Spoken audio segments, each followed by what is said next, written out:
Hello and welcome. Last class में हमने पढ़ा था हेतु भाषा क्या होता है, अनुमान क्या है, उसकी टाइप्स क्या हैं। आज हम पढ़ेंगे आज वाली क्लास में व्याप्ति। व्याप्ति क्या होता है, ठीक है।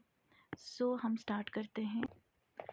व्याप्ति जो है, इनको अगर हम दो वर्ड्स में डिवाइड करेंगे, एक होता है वी, दूसरा होता है आप्तिक। वी का मतलब है विशेष एंड आप्ति का मतलब होता है संबंध। संबंध, विशेष संबंध, ऐसा संबंध जो कभी ना ख़त्म हो जाए। लेकिन वो संबंध, वो रिलेशन किसके बीच में है? हमने पढ़ा था लास्ट क्लास में PHS। P से क्या है? पक्षा, H से हेतु, S से साध्य। पक्षा क्या था? Minor term. हेतु क्या था? Middle term. और जो साध्य है वो मेजर टर्म, ठीक है। तो माइनर टर्म को हमने हिल बोला था, माउंटेन। हेतु मिडल टर्म स्मोक हो गया, और जो साध्या है वो फायर, ठीक है। अब यहाँ पे माइनर टर्म को छोड़ के रिलेशन किस किस के बीच में? स्मोक के बीच में और साध्या के बीच में।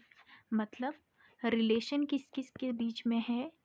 हेतु, जिसको हम क्या बोलते हैं, स्मोक हो गया आपकी मिडल टर्म के बीच में, और जो साध्या है मेजर टर्म, जिसको साध्या बोलते हैं मेजर टर्म, उसके बीच में जो रिलेशन है वो कैसा है? वो इनकॉमिटेंट रिलेशन है, या ऐसे हम बोल सकते हैं कनकॉमिटेंट रिलेशन। कनकॉमिटेंट रिलेशन वो रिलेशन होता है जो कभी ना ख़त्म होने वाला। मतलब ऐसा संबंध, ऐसा रिलेशन जो हर कहीं मौजूद है। दैट्स वाई इसको हम क्या बोलते हैं? इसको हम बोलते हैं द स्टेट ऑफ प्रिवेजन। क्यों बोलते हैं द स्टेट ऑफ प्रिवेजन? बिकॉज ये एग्जिस्ट करता है हर कहीं, ठीक है, हर कहीं एग्जिस्ट करेगा। तो व्याप्ति is nothing but relation between smoke and fire, relation between हेतु एंड साध्या, स्मोक मिडल टर्म और मेजर टर्म के बीच में जो रिलेशन है वो कनकॉमिटेंट रिलेशन है, हमेशा रहने वाला रिलेशन है। उसको हम क्या बोलते हैं? दैट इज कॉल्ड एज व्याप्ति। क्या बोलेंगे? व्याप्ति बोलेंगे हम उस। तो हेतु जो आपका मिडल टर्म है, मिडल टर्म का जो रिलेशन है वो किसके साथ है?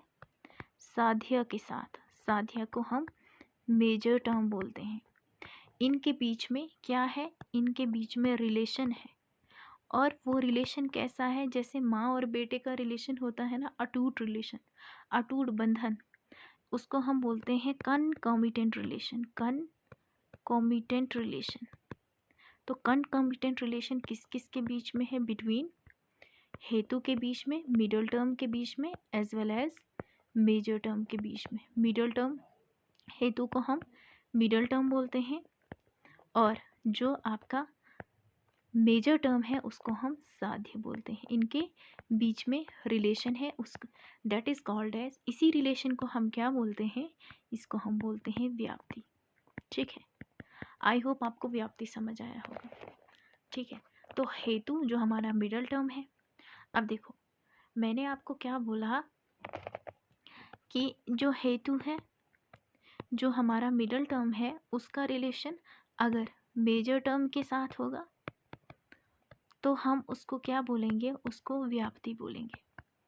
ऐसे याद रखो, हेतु की शादी अगर मेजर टर्म के साथ होगी, मतलब हेतु क्या है? हेतु आपका हो गया मिडल टर्म।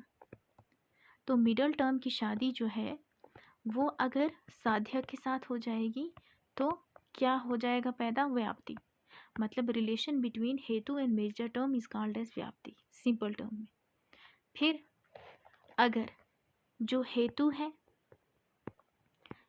है तो वो किसके साथ शादी करेगा? वो अगर माइनर टर्म के साथ शादी करेगा। माइनर टर्म क्या है यहाँ पे? माइनर टर्म, तो माइनर टर्म है पक्षा, जिसको हमने पक्षा नाम दिया है। हेतु अगर माइनर टर्म के साथ शादी करता है, जैसे हेतु का रिलेशन मेजर टर्म के साथ है, व्याप्ति बन गया। वैसे ही अगर जो हेतु है उसका रिलेशन अगर माइनर टर्म के साथ है पक्षा के साथ, तो क्या बन जाएगा? पक्षाधर्माता, पक्षाधर्माता बन जाता है। फिर इसी तरह से यहाँ पे जो मेजर टर्म है जिसको हम साध्य बोलते हैं, मेजर टर्म है, मेजर टर्म का रिलेशन अगर माइनर टर्म के साथ होगा, माइनर टर्म कौन सी है? पक्षा, पक्षा के साथ होगा तो वो परामर्श बन जाता है, परामर्श। ठीक है, बहुत इंपॉर्टेंट है ये परामर्श। तो हेतु, हेतु जो है मेजर टर्म के साथ उसका रिलेशन है तो व्याप्ति हो गया। हेतु का अगर माइनर टर्म के साथ रिलेशन हो गया तो पक्षाधर्माता हो गया। मेजर टर्म का रिलेशन अगर माइनर टर्म के साथ होगा तो परामर्श हो गया। तो व्याप्ति क्या है? व्याप्ति हम पढ़ रहे हैं तो व्याप्ति हम किसको बोल सकते हैं? व्याप्ति किस किस के बीच में? जो आपका मेजर टर्म है, मेजर टर्म कौन सा है? साध्य, साध्य के बीच में, और जो आपका मिडल टर्म है जिसको हम हेतु बोलते हैं, हेतु बोलते हैं, लिंगा बोलते हैं, रीजन बोलते हैं, उनके बीच में जो ये रिलेशन है, अटूट संबंध है, और उस अटूट संबंध को हम कनकॉमिटेंट रिलेशन बोलते हैं, कनकॉमिटेंट रिलेशन है। ठीक है, इसी को हम क्या बोलेंगे? दैट इज कॉल्ड एज व्याप्ति। क्या बोलेंगे हम इसको? व्याप्ति बोलेंगे। ठीक है, अब जो आपका मिडल टर्म है व्याप्ति में, मिडल टर्म है, मिडल टर्म को हमने क्या बोला है? हेतु। जो आपका हेतु है और जो आपका मेजर टर्म है, मेजर टर्म को हम क्या बोलते हैं? साध्य। हेतु हो गया और साध्य हो गया। ठीक है, अब इनके बीच में अटूट बंधन है उसको हम व्याप्ति बोलते हैं। ठीक है, अब जो ये व्याप्ति है इसको हम क्या बोलते हैं? आल्सो नोन एज, इसको हम बोलते हैं नियत सहचारी, नियत, नियत सहचार्य। जो ये नियत है, नियत का मतलब है जो कभी चेंज ना हो, नेवर चेंजिंग, जो हमेशा कैसा हो? फिक्स हो, कांस्टेंट हो। नियत हम किसको बोलते हैं? जो हमारी कांस्टेंट, जो हमारी नियति में हो, मतलब जो हमारी डेस्टिनी में हो, वो फिक्स है, वो कभी चेंज नहीं होगा, उसको हम नियत बोलते हैं। ठीक है, जो कभी चेंज। सहचारी क्या होता है? सहचारी मीन्स को एग्जिस्टेंस, मतलब दोनों चीज़ें साथ साथ हैं। को एग्जिस्टेंस मतलब दोनों चीज़ें एक साथ एग्जिस्ट कर रही हैं। दोनों चीज़ें कौन सी? जो हमारा हेतु है जिसको हम मिडल टर्म बोलते हैं, और जो हमारा साध्य है उसको हम मेजर टर्म बोलते हैं, आपस में साथ साथ में है, इनके बीच में कनकॉमिटेंट रिलेशन है, इसलिए हम इसको क्या बोलते हैं? व्याप्ति बोलते हैं, और इसको हम नियत सहचारी वो बोलते हैं। और इसको हम क्या बोलते हैं? आल्सो नोन एज, दूसरा नाम क्या है? दूसरा नाम है अनुपौदिक, ANAUPDHIK। अनुपौदिक मतलब इनके बीच में बोलते हैं ना, जो प्यार है वो कैसा है? अनकंडीशनल। तो इसी तरह से इनके बीच में अनकंडीशनल रिलेशन है। जैसे माँ का बेटे के साथ होता है अनकंडीशनल रिलेशन, इसी तरह से यहाँ पे व्याप्ति में मिडल टर्म का और मेजर टर्म का आपस में अनकंडीशनल रिलेशन है, और इसको सार्वभौमिक बोलते हैं, आल्सो नोन एज सार्वभौमिक। सार्वभौमिक, सार्वभौमिक का मतलब क्या है? यूनिवर्सल, जो कभी नहीं ख़त्म होगा, पूरी दुनिया में इनका जो रिलेशन है वो यूनिवर्सल है, सार्वभौमिक है। ठीक है, देन आता है टाइप्स ऑफ व्याप्ति। टाइप्स ऑफ व्याप्ति, जो व्याप्ति है वो कितने टाइप्स की है? मोस्ट इम्पॉर्टेंट है। ठीक है, जो मैंने आपको पीछे पढ़ाया था ना, जब हम टाइप्स ऑफ अनुमान पढ़ रहे थे वहाँ पे हमने ये चीज़ें छोड़ी थी, तो यहाँ पे हम इनको कवर करेंगे। ठीक है, तो समव्याप्ति पहला कौन सा है? समव्याप्ति। ठीक, देन आता है सेकंड वन इज असमव्याप्ति, असमव्याप्ति। थर्ड वन इज व्यात्रिका, व्यात्रिका व्याप्ति, एंड फोर्थ वन इज व्यात्रिका व्याप्ति। अन्वया व्याप्ति।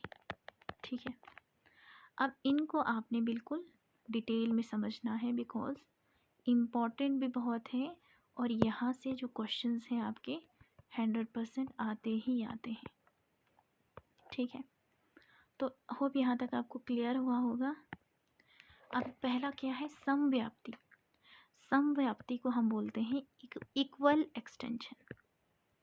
इक्वल एक्सटेंशन, इक्वल एक्सटेंशन का मतलब क्या है, यहाँ पे सम का मतलब भी होता है सेम। ठीक है, सम मीन्स सेम। तो जैसे फॉर एग्जांपल मैंने बोला सिस्टर और सिस्टर सेम हो गया, है ना।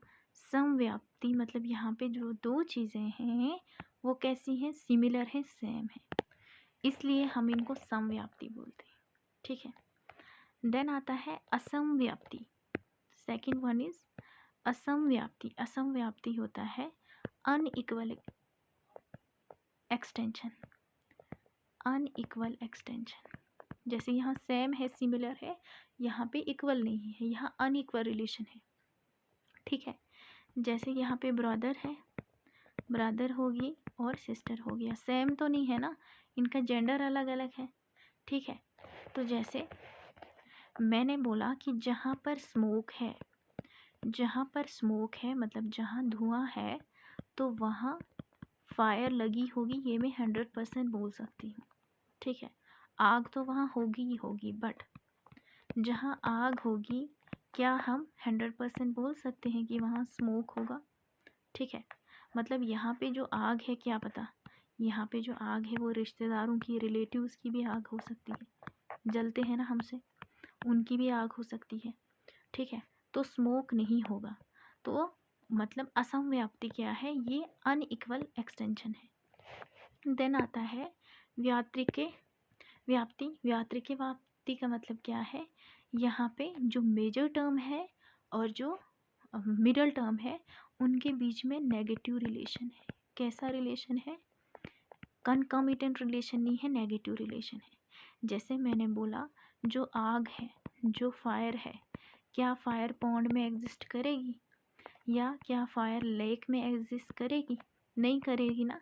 यहाँ पे इनके बीच में मतलब जो मेजर टर्म है साध्य है और जो हेतु है मिडल टर्म है, उनके बीच में कैसा रिलेशन है, यहाँ पे नेगेटिव रिलेशन।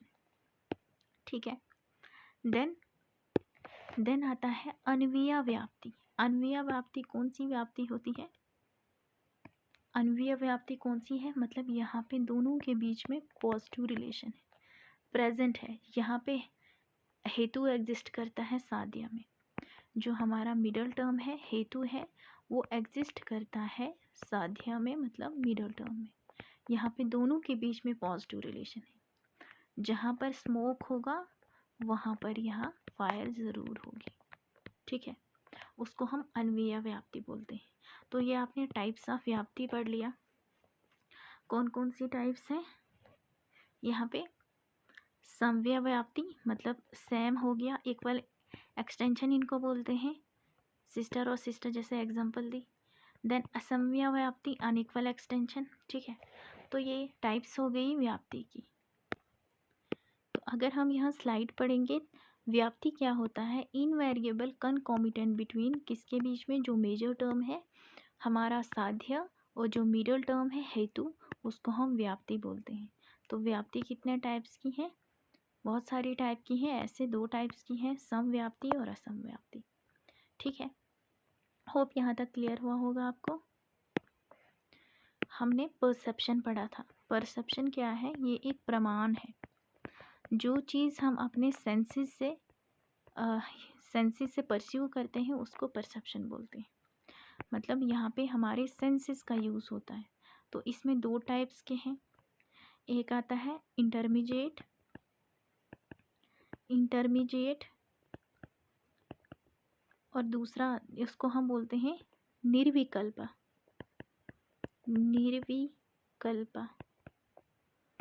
ठीक है, और दूसरा आता है डिटर्मिनेट। उसको हम बोलते हैं सविकल्प। ठीक है। अब ये इंटरमीडिएट क्या है, निर्विकल्प है। मतलब यहाँ पे जब भी हम पढ़ते हैं, जब भी चीज़ों को परस्यू करते हैं, हम एक ओवरव्यू की तरह करते हैं। मतलब डिटेल में नहीं जाते हैं, यहाँ पे ऊपर ऊपर से ही हम परस्यू करते हैं चीज़ों को। बट जो आपका साविकल्प है, तो इसका मतलब क्या है, यहाँ पे हम इन डेप्थ एनालिसिस करते हैं, डिटेल में पढ़ते हैं, इन डेप्थ एनालिसिस करते हैं। ठीक है। फिर हमने पढ़ा था शब्द। क्या पढ़ा था, शब्द पढ़ा था ना। शब्द क्या है, वर्बल टेस्टिमोनी जिसको बोलते हैं, शब्द जिसको हमने वर्बल टेस्टिमोनी बोला था, वर्बल टेस्टिमोनी। और वो क्या है, शब्द क्या है, valid source of knowledge, valid source of knowledge. अब जो शब्द है, शब्द की भी कुछ इम्पोर्टेंट चीज़ें आती हैं, इसकी इम्पोर्टेंट टाइप्स आती हैं, या इसको स्टेप्स भी बोल सकते हो, टाइप्स भी बोल सकते हो, बिकॉज ये आपको सीक्वेंस में लगाने होते हैं। तो कौन कौन सी हैं, पहली है, मैं आपको यहाँ पे बिल्कुल सीक्वेंस वाइज याद कराऊंगी। आप ऐसे याद रखना कि एक लड़की थी, उसका नाम था आकांक्षा। क्या नाम था उसका, उसका नाम था आकांक्षा, आकांक्षा नाम था उसका। और वो किसके पास गई, आकांक्षा योगी के पास गई। ठीक है, योगिता, आकांक्षा योगी के पास गई, कुछ उसको प्रॉब्लम थी, है ना। तो आकांक्षा योगी के पास गई। योगी ने उसकी बातें सुनी, सुनी मतलब सानिधि, योगी ने उसकी बातें सुनी। फिर योगी ने क्या सोचा, बातें सुन के जो आकांक्षा कहना चाहती थी उसका तात्पर्य निकाला। तात्पर्य क्या मतलब क्या है, कि इसके कहने का मतलब क्या है। तो आकांक्षा एक लड़की थी, वो योगी के पास गई, योगी को बातें सुनाई, गोल मोल करके पूरा तो नहीं बोल सकती थी ना। तो योगी ने उसकी बातें जब सुनी तो उसका, उनकी बातों का तात्पर्य निकाला। ठीक है। तो आकांक्षा का मतलब क्या है, आकांक्षा होता है capacity of words, capacity of words. मतलब जो वर्ड्स हैं वो सेंसेबल है या नहीं है, उनमें कोई सेंस बन रही है या नहीं बन रही है। मतलब जो वर्ड्स हैं उनका मीनिंग निकल रहा है या नहीं। जैसे मैं बोलूँगी, मैं आपको यूट्यूब पे पढ़ाती हूँ, पढ़ना बहुत अच्छी बात होती है, पढ़ाई से आप प्रिंसिपल बन जाओगे। और प्रिंसिपल ज़िंदगी का एक उसूल होता है, और उसूल को हम मानते हैं, और मानते तो जानवर भी हैं, और जानवर खाते हैं घास, और घास बनता है जंगलों में। अब ये जो मैंने आपको लाइन बोली, इसकी कोई सेंस निकल रही है नहीं, ये सेंसेबल नहीं है। तो जो भी हम बोल रहे हैं, जो वर्ड्स यूज़ कर रहे हैं, उनकी प्रॉपर एक सेंस होनी चाहिए, मीनिंग होना चाहिए। योगिता, योगिता का मतलब क्या है, ये कॉन्ट्राडिक्ट नहीं करना चाहिए, नॉट कॉन्ट्राडिक्ट। कॉन्ट्राडिक्ट क्या होता है, विरुद्ध, अगेंस्ट नहीं जाना चाहिए। फॉर एग्जाम्पल, यहाँ पे एग्जाम्पल लेते हैं, मैं बोलूँगी कि मुझे आप इतने ज़्यादा प्यारे हो, इतने ज़्यादा प्यारे हो। क्यों प्यारे हो, क्योंकि मैं आपसे नफ़रत करती हूँ। तो यहाँ पे मैंने कॉन्ट्राडिक्ट किया, एक वर्ड बोला, उसका अगेंस्ट बोला। मैं बोलूँगी आप इतनी ज़्यादा क्रीम क्यों लगाते हो, आप पहले से ही इतने खूबसूरत हो, आप इतने ब्यूटीफुल हो, मुझे पसंद हो, क्योंकि आपकी शक्ल ही अच्छी नहीं। तो ये जो वर्ड्स हैं कॉन्ट्राडिक्ट, कॉन्ट्राडिक्ट नहीं करने चाहिए, उसको योगिता बोलते हैं। सानिध्य का मतलब होता है क्लोज, प्रॉक्सिमेशन, क्लोजनेस, प्रॉक्सिमेशन हम उसको बोलते हैं। जैसे मैं यहाँ पे लिख रही हूँ, फॉर एग्जांपल मैंने लिखा तुम क्यों नहीं आए, तुम, फिर मैं यहाँ क्यों लिखूँगी, नहीं, और आए यहाँ कहीं लिखूँगी। मतलब आप क्या बोलोगे कि ये किसके, मैम ये गैप किसके लिए छोड़ा है, यहाँ पे तो हम 10 कॉलेजेस बना सकते हैं, या टेंट लगा सकते हैं शादी के लिए। तो जो हम लिख रहे हैं उनके बीच में प्रॉक्सिमिटी, क्लोजनेस नहीं होनी चाहिए। देन तात्पर्य, तात्पर्य का मतलब है intention of the speaker. Intention मतलब मेरे कहने का इंटेंशन क्या है। ठीक है, इंटेंशन ऑफ द स्पीकर। जैसे मैं बोलूँगी क्लास में, अगर आप रिप्लाई नहीं दोगे, मैं क्या बोलूँगी, आप इतने ज़्यादा इंटेलिजेंट हो ना कि ये जो वर्ड इंटेलिजेंस है ये आपके लिए पैदा हुआ है, इन्वेंट ही आपके लिए किया था। इसका मतलब क्या है, मतलब मेरे कहने का मतलब कुछ और है, उसको हम तात्पर्य बोलते हैं। ठीक है, तो आकांक्षा योगी के पास गई, योगी ने उसकी बातें सुनी और सुनने के बाद उसका तात्पर्य निकाला। ठीक है, होप आपको ये बातें क्लियर हुई होगी सारी। तो अब हम क्वेश्चंस कर लेते हैं। तो ये देखो फर्स्ट क्वेश्चन, आप वीडियो को स्टॉप करके कमेंट में आंसर करना। क्वेश्चन नंबर 1 कर देते हैं इसको। क्वेश्चन नंबर 1 का क्या आंसर है, तो देखो क्या पूछा है, what is the sequential order comprehensible sentence in न्याय फिलॉसफी। मतलब सिक्वेंशियल ऑर्डर क्या है, तो हमने क्या पढ़ा है, आकांक्षा योगी के पास गई, योगी ने उसकी बात सुनी और सुनने के बाद तात्पर्य निकाला। तो ए पहले आएगा, तो ए कहाँ है पहले, यहाँ नहीं है, यहाँ नहीं है, यहाँ नहीं है, आपको आंसर मिल गया। फिर वो योगी के पास गई, सेकंड आएगा, फिर उसकी बातें सुनी और तात्पर्य निकाला। तो इसका आंसर आपने दे ही दिया। अब हम करते हैं नेक्स्ट क्वेश्चन। तो यहाँ पे भी क्वेश्चन नंबर 2 पे भी वीडियो स्टॉप करके आप मुझे आंसर दे सकते हो। तो यहाँ मैं बोल देती हूँ, 2 सेट्स हैं, मैच हमने करने हैं। हेतु भाषा, हेतु भाषा को हम क्या बोलते हैं, एज यू नो हेतु भाषा हमने पढ़ा है, उसमें हम फैलेसी जो हम गलती करते हैं उसको हम हेतु भाषा, हेतु मतलब मिडल टर्म जो हमारा रीज़न है उसमें हमने गलती की। एक का सेकंड, यहाँ नहीं है, यहाँ नहीं है, यहाँ नहीं है, यहाँ पे भी आपको एक सही आंसर मिल गया। फिर अगमा हम किसको बोलते हैं, जो हमने अभी वर्बल टेस्टिमोनी शब्द पढ़ा, इसको हम अगम बोलते हैं। मोक्षा तो आपको पता है इमेंसिपेशन को बोलते हैं, और उदाहरण ये मैंने आपको पढ़ाया है एग्जाम्पल। ठीक है, ये क्वेश्चन करके भी क्वेश्चन नंबर 3, तो क्या है, द कंडीशन ऑफ द शब्द प्रमाणा दैट मीन्स प्रॉक्सिमिटी, अभी हमने ये पढ़ा, तो प्रॉक्सिमिटी किस में आएगा, तो देखो आकांक्षा हमने क्या पढ़ा था, आकांक्षा जिसमें जो सेंसेबल, जिसमें सेंस निकलती हो वर्ड्स की, वर्ड्स कैसे होने चाहिए, मीनिंगफुल वर्ड्स होने चाहिए। और योगिता, योगी सानिधि होता है प्रॉक्सिमिटी, इसको हम बोलते हैं प्रॉक्सिमिटी सानिधि को। आंसर इसका सी है। तो सानिधि क्या है, शब्द प्रमाण जो वर्ड्स होते हैं उसकी प्रॉक्सिमिटी रिलेट करता है। ठीक है, यहाँ पे करते हैं क्वेश्चन नंबर 4 को। यहाँ पे भी आप स्टॉप करके कमेंट में आंसर बोलना। लिंगा, देखो मैंने आपको बोला है जो हमारा हेतु है, हेतु को हम क्या बोलते हैं, हम उसको मिडल टर्म भी बोलते हैं, हम उसको रीज़न भी बोलते हैं, हम उसको लिंगा भी बोलते हैं, ये बोला था ना, लिंगा भी बोलते हैं। और वो ब्रिज किसके जैसा काम करता है, किसके बिटवीन, जो आपका पक्षा है माइनर टर्म और जो आपका साध्य है मेजर टर्म, उसके बीच में ब्रिज जैसा काम करता है, तो लिंगा। ठीक है, अगर हम करेंगे ए का 1 और हेतु भी रीज़न हो गया। ठीक है, डी का 4, ए का 1 डी का 4 है कहीं, यहाँ नहीं है, यहाँ नहीं है, चलो फंस गए हम। फिर भी हेतु भाषा अभी आपने पीछे क्वेश्चन किया, इसको हम फैलसी बोलते हैं, फैलसी बोलते हैं। बी का सेकंड यहाँ नहीं है, आंसर मिल गया। प्रमा का मतलब होता है वैलिड नॉलेज। ठीक है, तो आंसर आपको मिल ही चुका है। ठीक है, थैंक यू, मिलते हैं अपनी नेक्स्ट वीडियो में। ठीक है, तो तब तक के लिए बाय। और आप बता देना आपको कौन सा टॉपिक टफ लगता है, तो मैं वही टॉपिक यहाँ पे आपको करा दूँगी।